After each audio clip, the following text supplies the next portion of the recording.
All right. Well, welcome back to the Aware AI Brief. This is our monthly video series focused on real world questions that are shaping AI governance today. So, per usual, each episode we're kind of exploring practical issues, perspectives, and feedback for questions, just discussion points submitted by you folks that are listening or interacting online. And so I appreciate those and definitely keep those coming. I am Cameron Gaudette. As always, I'm joined by Walter Haydock of StackAware. Walter, how are you doing today? Doing well, doing well. Good. Getting it's basically fall here in New Hampshire, so Is it? Okay. yeah, going back to school and all that. Yeah, Is it are your kids back in school? they are. Yep. So my oldest just started kindergarten, so it was kind of a big deal. Congrats, congrats. But still waiting for that fall weather. I've got Yeah, what I refer to as a lot of northern blood in me, yeah. and living in a hotter state temperature wise is taking some adjustment. People locals always tell me, "Hey, you'll get used to it," and to be 100% honest, I'm waiting for that to kick in, but I have not. I've not experienced those benefits yet, but desperately looking forward to fall weather, albeit probably not quite as beautiful as New Hampshire. So Awesome. yeah, yeah, very good, very good. All right, so we can jump into some of the submissions from this past month. Thank you again for those of you that sent things in and have continued the discussion, as it were, around AI governance or AI governance topics. So the first one, Walter, I'll grab is organizations are creating AI inventories everywhere. And the question is, what distinguishes a living, decision useful AI inventory from a spreadsheet that quickly becomes obsolete?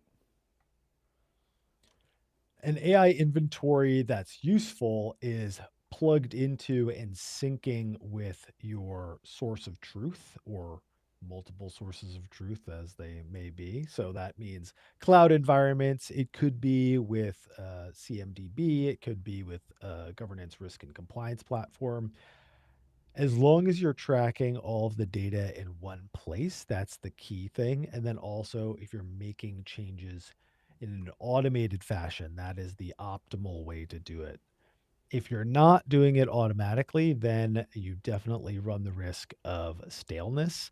And this can cascade throughout your program because if you are building your disclosures on using a certain version of a model and then engineering shifts that model when a new release comes out, it's going to be a long time if you have a manual review process to get that reflected in your disclosure documentation. So you could be giving customers old information.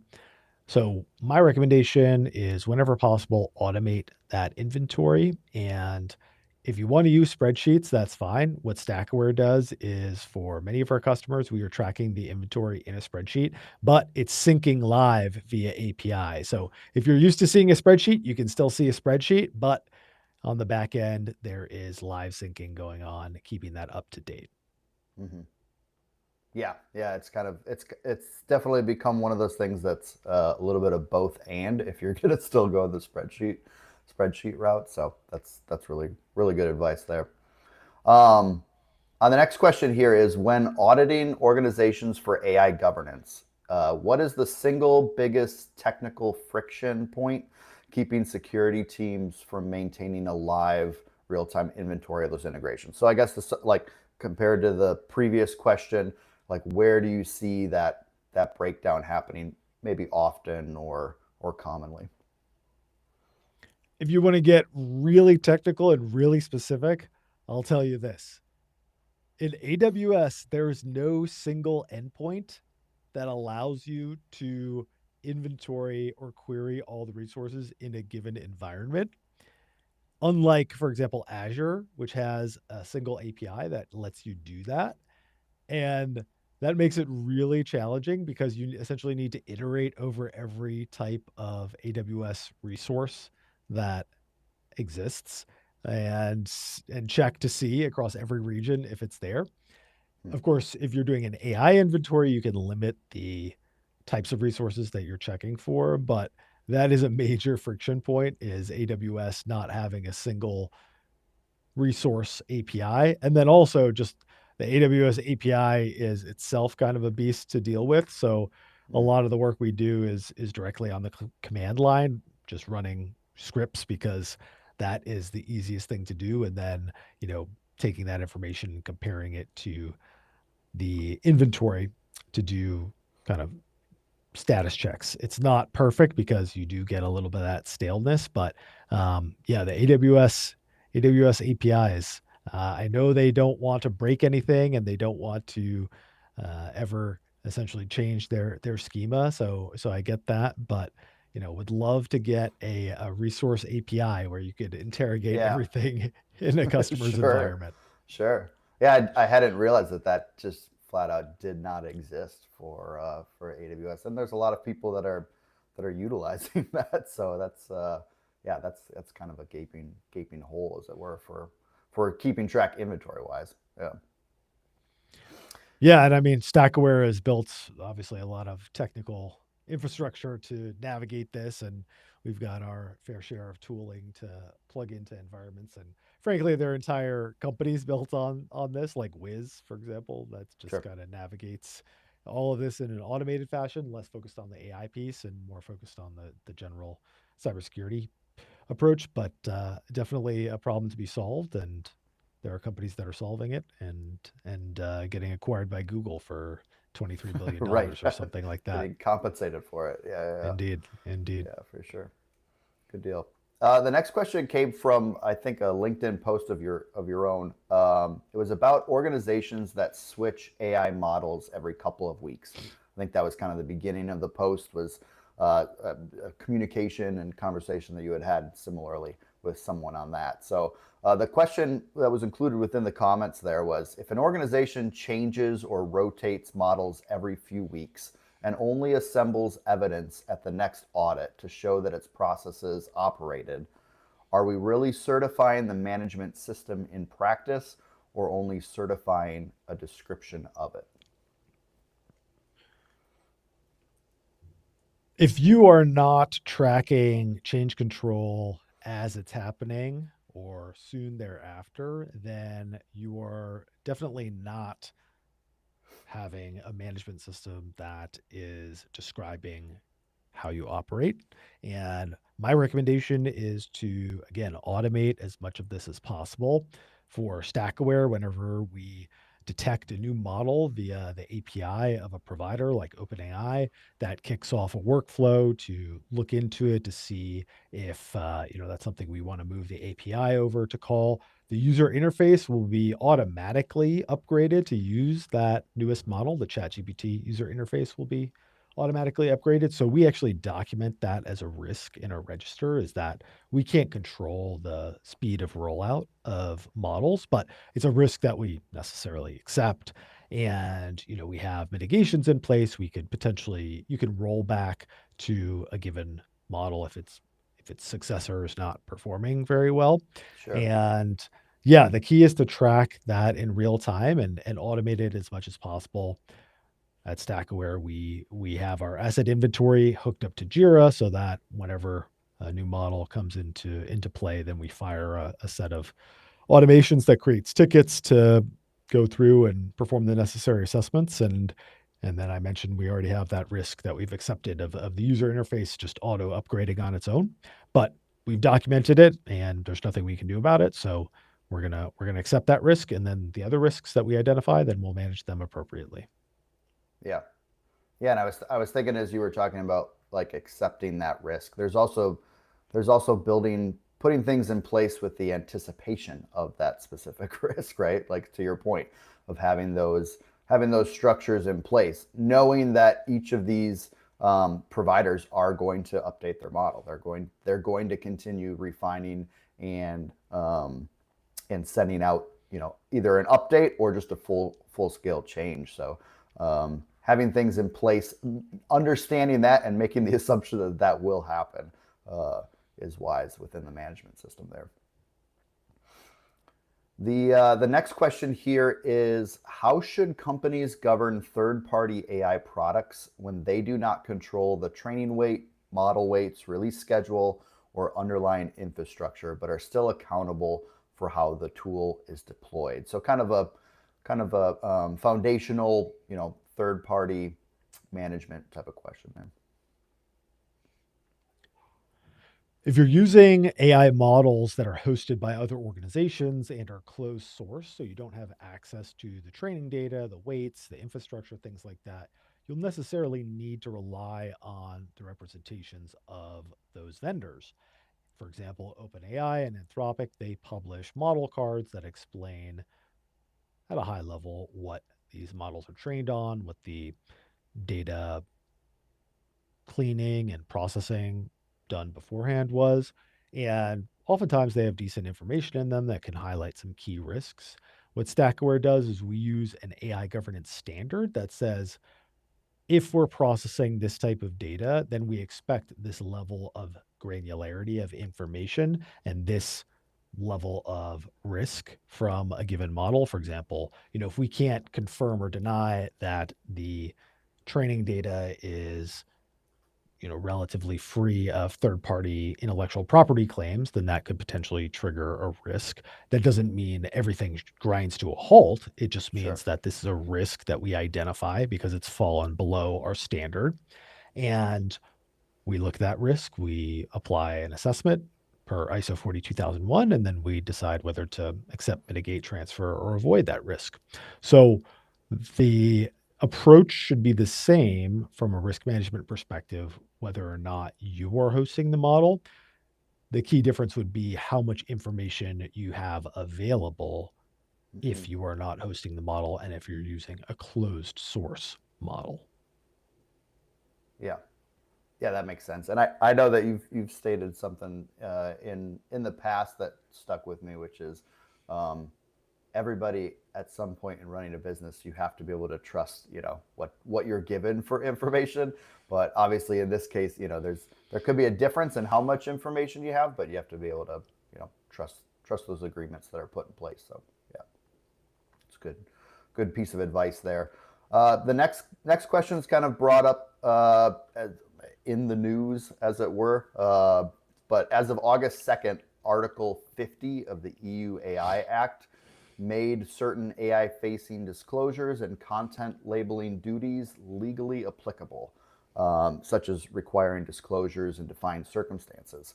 So I guess we can touch on the EU AI Act of it all, but more specifically, the question that was raised was, where do organizations come up short, or perhaps a positive spin, have ample room to grow when it comes to AI disclosures, and maybe with the thought in mind of these new requirements being inactive or active. With Article 50 coming into force, we're seeing the technical challenges of watermarking or labeling regimes. And I've long been a skeptic of this type of approach. I think we unfortunately have it backwards here, where the goal should be to label and tag and certify authentic content through digital signatures at the hardware level rather than flagging AI generated content because it gets a little tricky. The EU AI Act has definitions, but it's a little bit blurry, and we're still missing all of the harmonized standards on the EU AI Act Yeah. that led to the pushback of the high risk AI deadlines to the end of 2027. So there's a lot of gray area. We're seeing technical challenges. I know there were some issues with Anthropic's content labeling approach, the C2PA provenance framework is, it makes sense. But of course, if you change one pixel in an image that's tagged with C2PA, then Hmm. you remove that tracker from it and you can't prove that it was generated with AI, even unintentionally. For example, if I generate something using ChatGPT and then I put the Stackware logo on it, it's not going to have the C2PA in there. And I would need to figure out some sort of alternative way to mark the document as containing AI generated content. So I don't love the policy approach, Yeah. and companies are doing their best to meet the requirements, but I don't see this as being a sustainable practice in the future. And then also from a public policy perspective, I think this is causing people to think the wrong way in that, you know, I shouldn't look for a marker of inauthenticity. I should look for a marker of authenticity. Yeah. Yeah, it makes sense. I mean that it may seem like nuance, but that really changes the mindset, the way that you're approaching it of if you're looking for something authentic versus inauthentic or unauthentic. So makes a lot of sense for that. And I echo with the EU AI Act that it's um, there's still a lot of this, I guess nebulous might be too harsh of a word, but there's just still a lot of moving parts for it. So, but good question, and appreciate that question for those that might be thinking of kind of seeing how this sorts out. So, all right, another question that had come in was: say you are an AI governance lead. If executives come to you and say they want transparent or trustworthy AI, what questions do you ask to clarify and how to perceive? Or maybe more so, like what would make you skeptical of an organization claiming that it has responsible, safe, or trustworthy AI? Maybe some of the defining characteristics of those terms.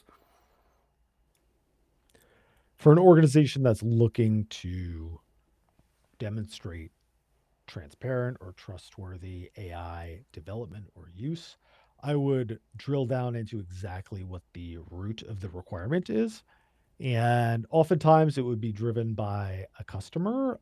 And in that case, not necessarily be perfectly clear. So there Sure. are companies, a lot of companies out there, including very big ones, that don't 100% know exactly what they want from AI governance, risk management, things like that. And they will throw a bucket of terminology and contractual requirements at the wall slash their vendors and see what sticks.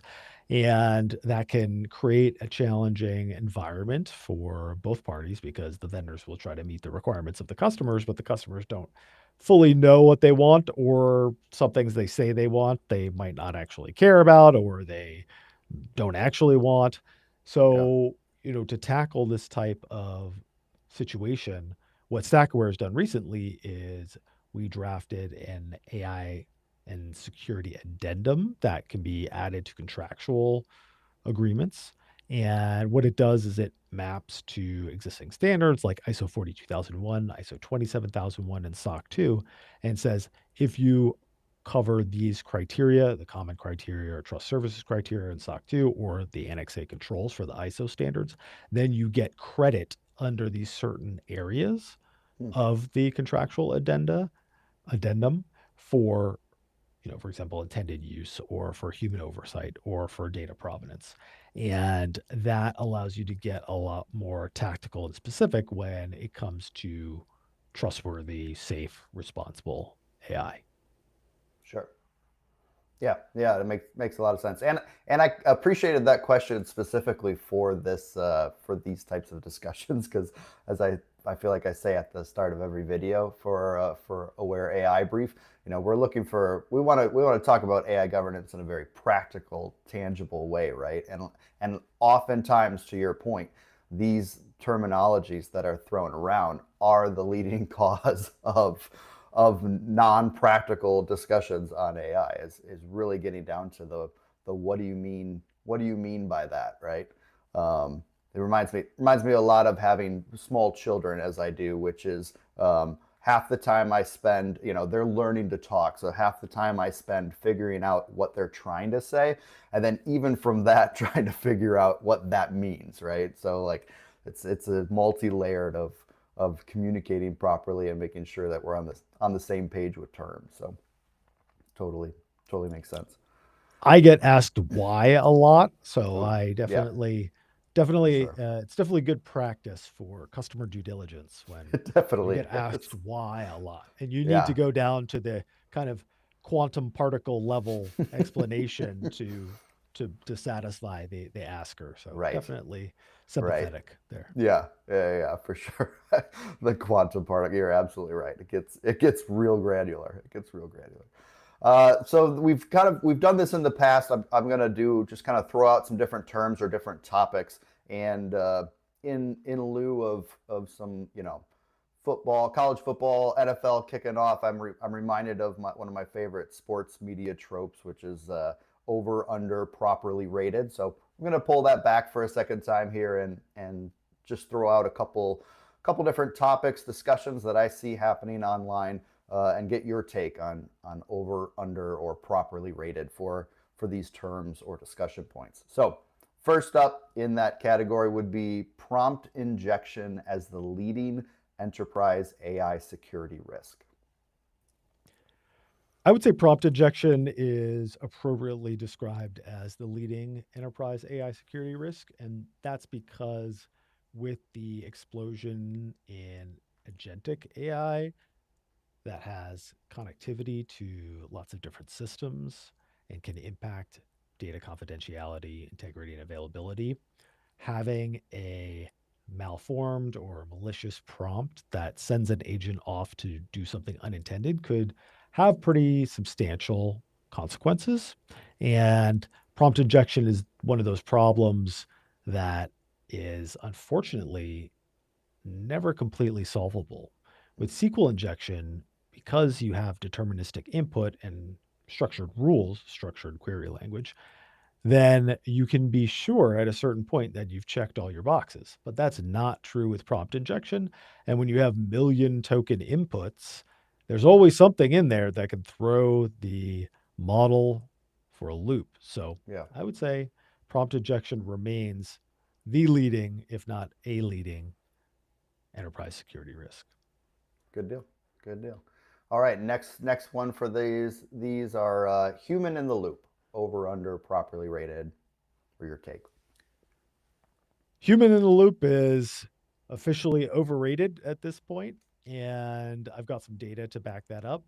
Anthropic recently published a study showing that humans caught significantly fewer security and safety issues than Claude's auto review capability. And as a result, they made auto approval of agentic actions in Claude for certain plans and new conversations or new tasks made that the default because humans are unfortunately not as good at identifying certain threats. Now you can question the data or the study, but I think that as AI gets better, humans are going to be relatively worse in governing them and telling them what's a correct output, what's an incorrect output.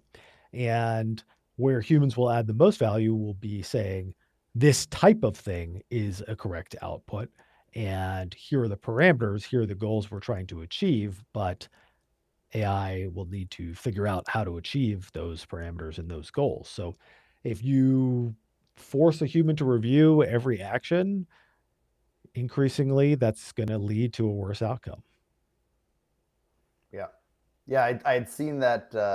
I think possibly from yourself or perhaps others, the statistics on that you said. I think you said Anthropic had listed for that measurement with human in the loop. Made me think of, I don't know if you're a big fan of The Office, the American version, but there's a part where they go online and a website starts taking sales calls, and Dwight is trying to beat the website, right? And he's like hanging with them through about 5, 10, 12, and then once it gets past 20, it just obviously um, exponentially outdoes the person making the sales calls. And when I saw that, I kept waiting for somebody to post that with a attached meme of that office scene, because as someone that's done human in the loop activities, like, absolutely makes sense that it reaches a point where I think you had listed in a post about talking about those edge cases, and that being where the real value is for human um, input and human review. So yeah, good point.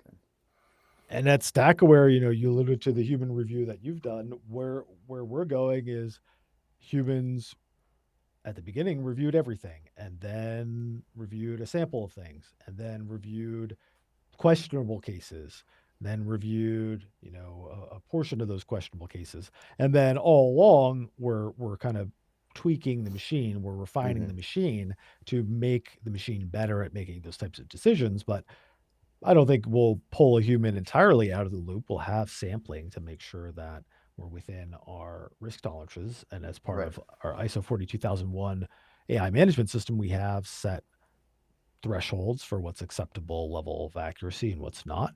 And we'll continue to monitor for that. But as AI gets better, then we may need to sample less often and with less intensity. Yeah.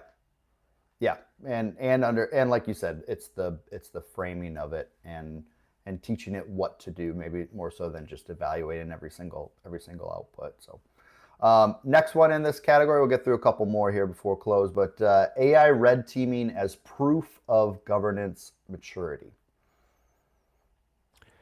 AI red teaming, excuse me, AI red teaming is a key part of any risk management program. And you definitely want to continually test your AI systems that are in production and prior to putting them into production. I will say that sometimes organizations jump to that without having architectural reviews and kind of basic security measures in place. And the red teaming identifies some serious architectural flaws. And in that case, it will reveal a lack of maturity rather than proving maturity. Mm, So I would say if any organization is considering AI red teaming, that's something that StackAware does. Happy to talk to you about it. But first, check out our AI risk readiness kit, which we put together with Sentry Security that highlights the top 5 issues that we find during red teaming exercises. mm, And that will lay out the things to watch out for before you go into a red team exercise. So you can come out and you can thoroughly say, yes, this is proof of maturity since we have had a red team exercise and no substantial findings. yeah.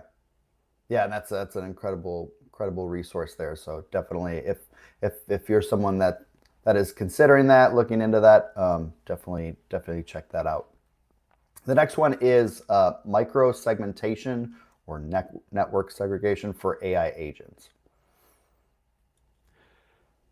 I think microsegmentation is appropriately rated and can certainly help in controlling the blast radius of a security event.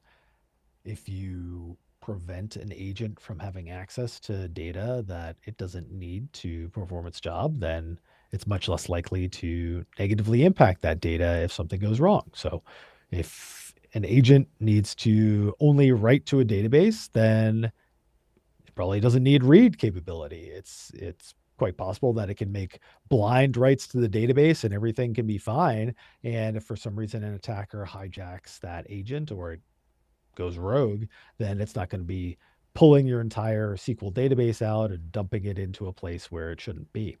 Mm, So definitely agree that micro segmentation with AI agents is a key practice.